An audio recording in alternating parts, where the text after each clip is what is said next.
We have always been so lucky with Beatrice's sleep.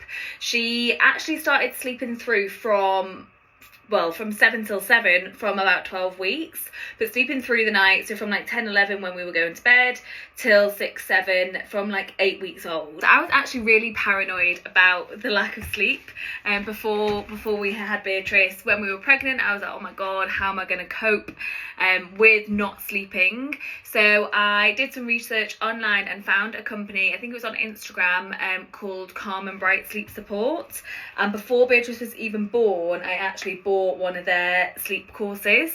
So for the first basically 12 weeks, you can't really do a lot around teaching them how to self-soothe and things like that, because it is still classed as that 4th trimester where they need you all the time. They need your snuggles, they need to be fed practically on demand, and so we didn't really want to implement anything then. But probably when she was about 8 weeks or so, 8 to 12 weeks, we did start taking more notice of the nap gap and the different timings and how long they should be napping for and how often they should be napping for off this sleep support from Calm and Bright. And I do really think that helped. I think that's what got her to be going from the 10, 11 o'clock at night till about the 6 a.m. mark.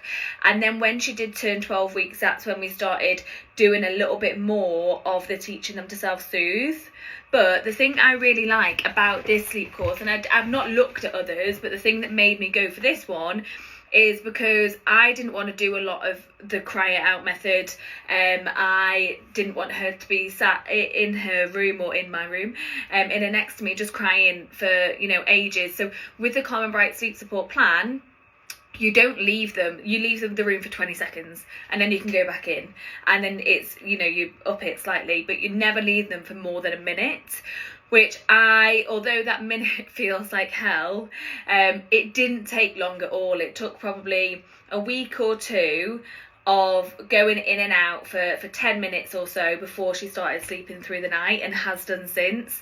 She does occasionally have times if she's really ill or not feeling herself where she'll wake up several times in the night, but because she doesn't actually need anything, I can just go in and give her a cuddle, and sometimes I'll have to get her out and give her a cuddle, but normally as soon as I put her back in her bed, she's happy to go to sleep. She loves going to bed, she likes getting into bed, and she'll happily fall asleep on her own. She'll lie there for half an hour playing and chatting to herself before she goes to sleep.